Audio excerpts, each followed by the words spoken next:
கடலலை கொஞ்சும் திருச்செந்தூரில் விஸ்வரூபமே வேலையா பழமுதி சோலை அறுவடை வீடும் புண்ணிய தரிசனம் முருகையா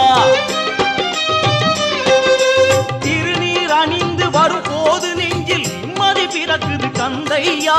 சுகனே சிவனார் மகனே உன்னை பாட பாட சுகமாகுதையா வேல் முருகா அரோகரா அரோகரா வேல் முருகா